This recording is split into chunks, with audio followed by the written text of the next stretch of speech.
Foram longos 4 anos escravizado pelo crack. Mas aprove ao Senhor Jesus mudar a minha história, mudar a minha vida, quando essa mulher, que viveu do tráfico, que viveu muitas vezes com o meu dinheiro do crime, mas ela chegou em mim, numa sexta-feira de madrugada, quando eu retorno para casa, e ela diz: eu te amo, mas eu não concordo com o que tu está fazendo. O Marcos traficante envolvido no crime, eu só aceitava porque eu amava, mas esse mendigo eu não quero mais. Arruma com as coisas e vai embora. Naquele instante, o diabo que me fazia escravo saiu de mim, porque ele tem o poder de escravizar o ser humano, tomar conta do dependente químico, a ponto de ele ser feito de marionete na mão do diabo. E eu era uma marionete na mão do demônio, e não conseguia enxergar o que eu estava fazendo. Mas naquele instante, naquela madrugada, que a irmã Karina disse: vai embora, porque eu não aguento mais, eu não quero mais. Porque era 4 dias na rua, 1 em casa. Era 7 na rua, 1 em casa. Era 10 na rua, 1 em casa. Só que chegou um extremo que ela não aguentou mais, pastor. E ela tomou essa decisão. Usou o amor exigente comigo. Eu sou apaixonada por ti, eu te amo. Mas esse mendigo eu não quero. Vai procurar ajuda. E naquele instante que o adversário sai de mim, eu caio numa depressão instantânea, profunda, e desabo em choro. E pude perceber o que eu estava fazendo com a minha vida durante aqueles longos anos. E eu implorei para ela, e ela disse: eu não quero, vai-te embora. E o que tinha me sobrado de tudo que o diabo tinha me dado no crime, porque onde tinha uma geladeira de 5 mil, eu botei uma de 3 e peguei o dinheiro de volta. Onde tinha de 3, eu peguei a de 1, peguei de volta, até sobrar uma caixa de isopor pequena, furada com gelo dentro para não derreter a margarina. Não tinha mais nada dentro de casa. O que eu tinha no quarto era um colchão no chão e uma tábua em cima de 2 tijolos com o que sobrou de roupa dela, porque o brechó não quis comprar, porque eu vendia tudo em brechó, em todo outro lugar, para fazer uso do crack. E naquele dia então me sobrou uma bolsa com um sapato, uma calça de abrigo e uma camisa. Foi o que ela botou na roupa para mim ir embora de casa. E eu disse para ela: então tu espera. Clarear o dia, porque eu olhei para a rua, eram umas 6 horas da manhã, muito frio. Era dia 10 de agosto, me lembro bem da data agora. Dia 10 de agosto, eu olhei para a rua assim, muito frio. E eu disse: então espera, só clarear o dia que eu vou pedir ajuda para os meus irmãos me internar. Eu quero ajuda, eu não quero te perder, só tu me espera. Ela disse: então tu te deita aí, te senta aí, espera chegar o horário e vai embora, vai procurar ajuda. Tinha sobrado um sofazinho velho de 2 lugares, todo rasgado, que é onde também eu fiz as trocas, e eu me deitei ali então, naquele sofazinho. Pelo que eu tinha usado de crack bebido, todo mundo que já sabe que passou por isso, não tinha como eu pegar no sono, mas pela primeira vez eu falei sincero com o Todo-Poderoso. Pela primeira vez eu chorando ali, eu disse: Deus, se tu existe mesmo e tem um plano na minha vida, eu faço uma aliança com o Senhor agora. Aonde eu destruí 10, eu ajudo 100. Ali nasceu a Caverna de Adulão, deitado naquele sofá. E Deus, impressionante, pasmem os irmãos. Se vocês abrirem o coração de vocês, Deus vai mudar a história da família de vocês a partir dessa noite. Se você crê assim, levanta a mão e dá glória a Deus. Estamos fazendo aqui uma entrevista, mas essa igreja tem um Todo-Poderoso. Não é pecado você dar glória a Deus, aleluia. Você pode levantar a sua mão e glorificar o nome do Senhor. Falei com Deus então e disse: Deus, se tu tens poder mesmo, muda minha vida, muda minha história, não deixa eu perder minha esposa. Peguei no sono, adormeci pelos 5 minutos, eu dei um cochilão e eu sonhei que eu voava em cima de uma plantação de trigo bem alta, bem amarelinho, pronto para a colheita. Quando eu olhei lá embaixo, eu vi o meu corpo estendido no meio daquela plantação, sem camisa, 3 soros grudados no meu braço esquerdo, e o meu sangue vinha para dentro de um vidro bem grande, um vidro transparente, e voltava para o meu braço direito com mais 3 sondas, uma transfusão de sangue. Pasmem os irmãos, eu acordei naquela transfusão de sangue. Fez 17 anos que eu venci o crack, não precisei de mudar de endereço, não precisei de internação.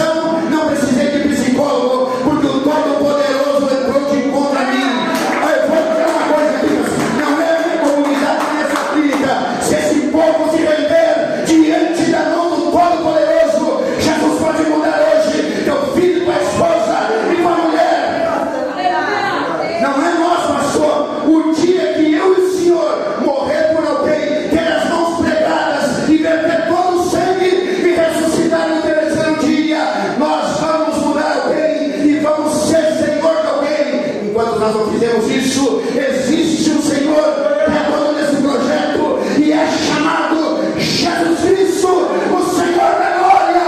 Levanta a mão e dá glória a Deus, igreja, nessa noite. Me ajuda. Pastor, diga um pouco mais da Caverna do Leão. Todos os lugares que você passou, como nós tivemos a perspectiva de estar algumas vezes juntos, carreguemos água em balde, cavoquemos poço, né? Muitas vezes, às vezes tu ia num lugar, o lugar estava errado. Conta um pouco para lá nessa história. Como a Caverna de Adulão então nasce nesse meu testemunho da vitória sobre o crack, eu como ex-dependente químico, sem escolaridade, o que eu sabia era traficar e roubar e assaltar, desprezado pela sociedade, com preconceito da igreja, assim como ex-dependente químico desacreditado. Isso não vai longe, isso não vai durar, é só uma passada dentro da igreja, ele vai voltar para o crack, para a cocaína. Olha os verdes, não voltei, estou há 17 anos limpo, sou 12 anos pastor consagrado e 11 anos com projeto chamado Caverna de Adulão, e sem recurso, mantido com doação, com muita guerra, com muita dificuldade. Nesses 11 anos passou mais de 1000 integrantes pela casa, uns um dia, um mês, 2 meses, 3 meses, 4 meses. Mas nesses 11 anos, pastor, eu tive uma história que me chocou muito. Eu conheci um menino chamado Nicolas. Esse menino, ele chegou com 12 anos para 13 na Caverna de Adulão. Recebi ele escondido, tinha que ficar escondido, porque ele era criança e a fiscalização, e polícia, e Ministério Público, e Prefeitura, tudo. A orientação sempre era: se chegar, te esconde no mato, depois volta para eles não te recolher por conselho tutelar. O Nicolas, aqui foi onde ele chegou, com 13 anos. E aonde eu andava, o Nicolas, ele dormiu comigo dentro da igreja que eu preguei, dentro dessa igreja, né? Tem uma foto de junto com o senhor aqui, né? O Nicolas foi um filho meu. O Nicolas, eu amei esse menino bastante. Por onde eu andava, pregando, viajando, ele viajava comigo, ele fazia os vídeos das pregações, ele era como se fosse um cameraman, e de extrema confiança meu. Mas quando o Nicolas fez 18 anos, ele achou que deu o tempo dele junto comigo. E eu vou embora, pastor, eu quero viver minha vida. Mas por que tu vai, irmão? Tu não tem a tua família, ninguém quer, não quer você. Por que você não fica aqui para construir uma história comigo? Por que você não trabalha na obra comigo, não obreia a obra, não fica comigo? Não, pastor, eu quero ser rapper. Eu quero conhecer o mundo, eu quero me aventurar. Quem sabe um dia eu possa ser pastor, mas agora eu quero aproveitar minha vida. E agora eu já tenho 18 anos. E o Nicolas, sem nunca ter usado droga, o Nicolas, pregador do Evangelho, diversas vezes eu fui pregar o Evangelho e deixei o Nicolas dar saudação de 5, 10 minutos antes de mim. Conhecedor da palavra, pregador exímio, escolhido por Deus, batizado com o Espírito Santo, batizado nas águas. O Nicolas resolveu ir embora. Segura um pouquinho só, irmão. O Nicolas resolveu ir embora e dentro de 1 ano e meio o Nicolas se envolveu com a droga. Ele conheceu o crack e a cocaína e conheceu as coisas fáceis deste mundo e achou que ele era o cara. Ninguém é o cara sem Jesus. Nós só somos alguma coisa com Jesus. Eu sempre costumo dizer, meu amado, sem Jesus eu estaria lá na esquina beijando uma lata, uma garrafa, mas com Jesus hoje eu sou um homem decente da sociedade, um pai de família. E o Nicolas teve um fim trágico agora este ano. Pode passar, irmão. Uma chacina que teve em Porto Alegre, na Rubem. Vai aparecer, não tem volume, irmão?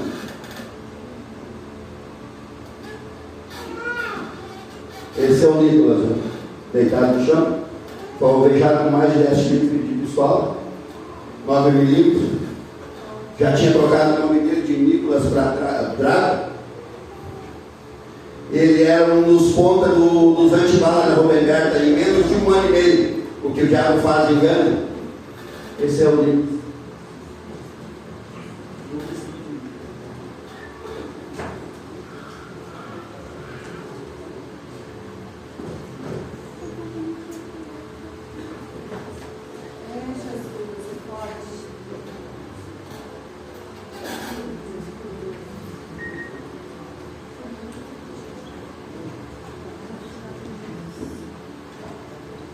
Não vai arrumar aqui o áudio. Eu quero dizer para os irmãos o que é com isso. Porque não se iluda, meu irmão, que o mundo é bom, que o mundo é agradável. O mundo ele é traiçoeiro. A Bíblia diz que o diabo vem para roubar, matar e destruir, mas Jesus veio para dar vida e vida com abundância. Eu quero que os irmãos, os jovens, se conservem, se mantenham firmes dentro da casa do Senhor. Porque o fim de um eleito, o fim de um escolhido, de quem tem projeto, quando não aceita o que Deus tem para ele, é esse aqui, irmão.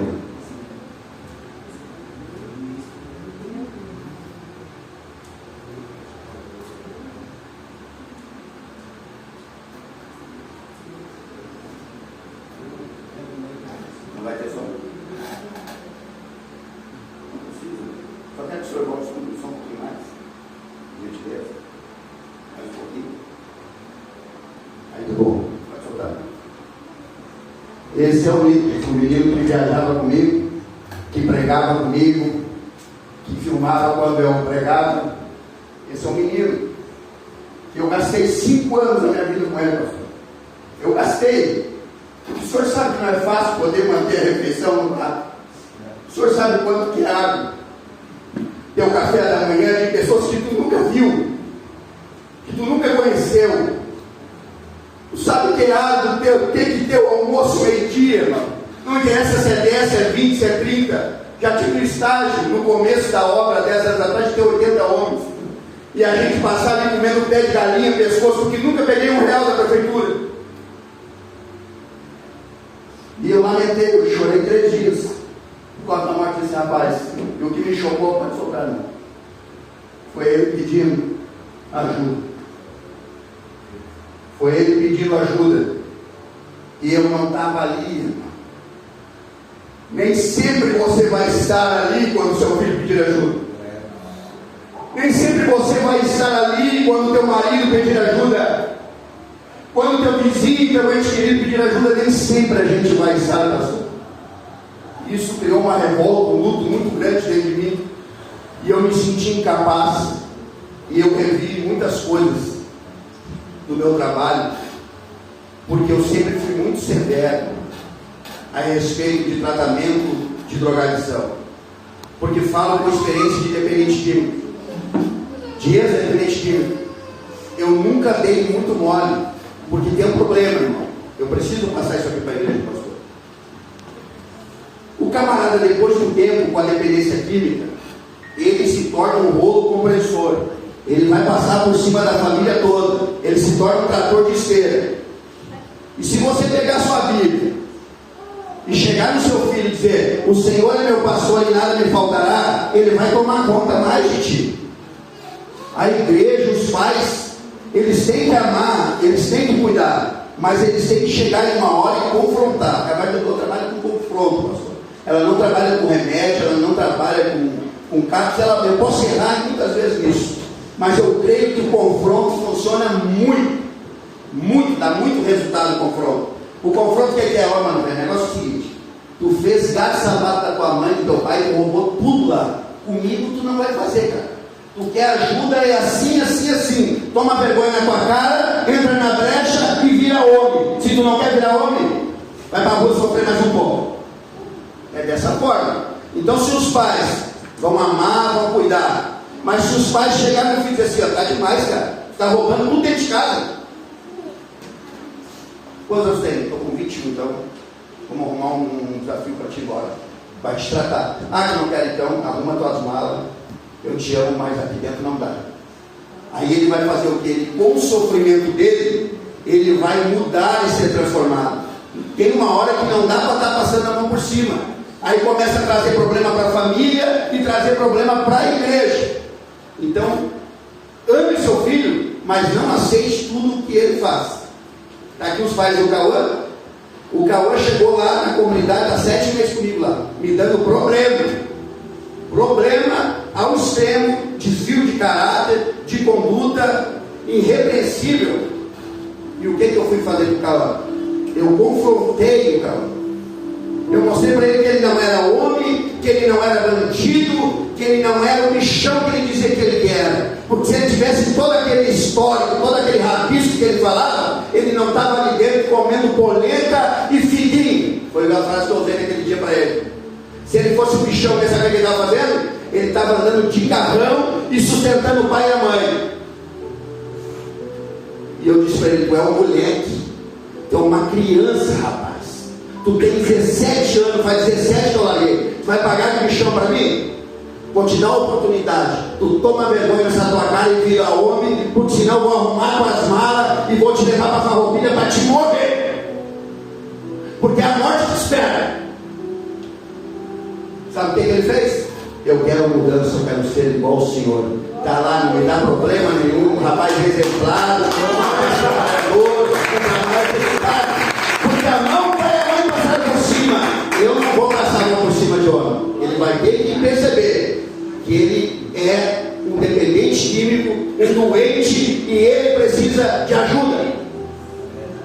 O dia que ele deixar de ser um dependente químico, o dia que ele deixar de ser um doente, e ele tiver uma conta de luz, uma conta de água no nome dele, o dia que ele tiver um filho no colo e uma esposa para chamar de meu amor, aí ele vai olhar no Deus e vai dizer: ó, eu sou homem também, pastor. Eu vou dizer: Deus abençoe, mudou mesmo de vida. Enquanto não tiver endereço, enquanto não for correto, não vem pagar de bichão para cima de mim, dessa casa do olheiro, enquanto há tempo, porque senão o que espera é a morte da fome. Tem 2 perguntas para nós aí: tratamento e recuperação. Quais as principais opções de tratamento para a dependência química? Responda a primeira para nós. Como eu falei para o senhor, né? Para mim, posso ser que eu esteja enganado, não sei a visão do pastor. Para mim, é confronto. Confronto é mostrar a realidade do cara que eu estava falando para vocês. Mostrar quem ele é. Porque não adianta pegar uma caixa de diazepam e dar para o camarada ou de Rivotril. Toma, vamos tratar, dá os remédios na hora certa para ele e volta para casa. Eu tirei o crack do cara, mas dei medicamento pro cara, o cara continua viciado. Sabe o que ele tem que fazer? Ele tem que fazer o Provérbios de manhã devocional. Ele tem que orar pela alimentação. Ele tem que fazer uma leitura bíblica. Ele tem que se espelhar na mão do Senhor. Ele tem que se espelhar em Deus. Ele tem que buscar o milagre dele da mão de Deus. Glória a Deus. Aí ele vai conseguir a recuperação da dependência dele. E como lidar com as recaídas? E que aspecto o senhor quer perguntar sobre isso? A recaída é quando nós estamos muito bem, daqui a pouco curar, mudei, mas botei o mundo lá fora e para nós retornar.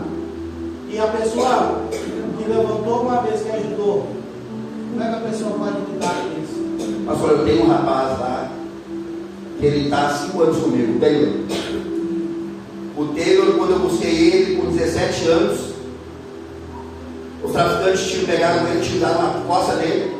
A família me chamou, a família estava tocando o pé nas costas para ele ir embora. Livrei ele da morte do tráfico. Fiz o aniversário de 18 anos dele dentro da comunidade. Quando ele completou 18 anos, eu montei um apartamento para ele, aluguei e montei um apartamento para ele, que ele queria ter a vida dele. Montei um apartamento, vou montar, mas vai ficar ligado em mim. Ele abandonou tudo, se envolveu com a menina lá, abandonou tudo. Ele voltou devendo para a Jota. Eu paguei o AJ para não matar ele. Ele foi embora de novo, foi parar em São Paulo, morando na rua em São Paulo. Ele retornou de novo com a cadeia com tráfico, que ele foi preso na Augusta, em São Paulo, e a Rota prendeu ele. Eu paguei R$3.000 há 2 meses atrás para livrar da cadeia. Botei um advogado meu particular, o advogado absorveu ele. E o Taylor continua caindo no caráter. A maior recaída não é quando o cara sente um cigarro de maconha. A maior recaída não é quando o camarada toma uma cerveja. A maior recaída não é quando ele acende um isqueiro numa pedra no bombril. Quando ele chega a esse patamar, pastor, é porque ele já está recaído no caráter faz muito tempo. Ele já está recaído no caráter. Ninguém para na bebida, na maconha, na cocaína e no crack sem já estar recaído no caráter. Sabe quando é que ele recai no caráter? Quando o Senhor passa, deixa de ser o Senhor para ser você. Ele está dentro da nossa casa, vivendo debaixo da nossa guarnição, e ele perde o respeito de um dia para a noite e deixa de chamar o Senhor de Senhor. Ele esquece o que o Senhor faz. Ele começa a me chamar de você. Tem coisa errada, está caído. Está caído e o diabo vai tirar ele daqui. Quando o teu filho começar a dizer palavrão para ti, não valorizar o prato de comida, quando nada tiver bom para o teu filho, quando ele começar a trocar as pernas dentro de casa e bater as pernas, ele está caído. Ele está por isso aqui para ir para o crack, para bebida e para a cocaína. Ele já está caído dentro de casa. E paz, meus irmãos, filho de pastores, líderes, pessoas criadas dentro da igreja, debaixo do banco da igreja, estão recaídos dentro da igreja no caráter. Estão por isso aqui, pastor, para cair nas drogas. Filhos de crente se envolvem com mulher na rua, se envolvem com prostituta na rua, começa a beber, a se drogar e não se encontra mais, se abraça com o diabo. Mas nessa noite eu creio que tem uma igreja que consegue clamar pelo sangue de Jesus nesse lugar. O diabo não vai ter poder contra a família de vocês. Eu profetizo nessa noite, ele não terá poder. Aleluia. Pastor, mas uma pergunta que eu quero fazer ao pastor. Pastor, a vez que queimou a sua casa, o senhor precisou retroceder, o senhor ficou sem nada. Jamais. Eu fui para a praia trabalhar com a equipe de vendedores e eu gosto de pescar. E eu fui pescar de madrugada.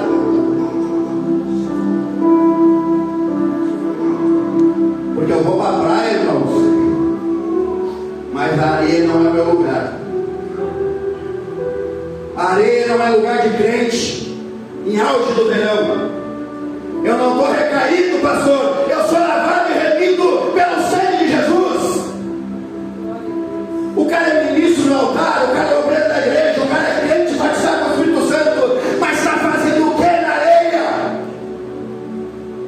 Ele está olhando para o mar, é mentira do diabo. Ele está cobiçando a mulher dos outros, adúltero. Ah, sobre, tem que falar, eu posso falar.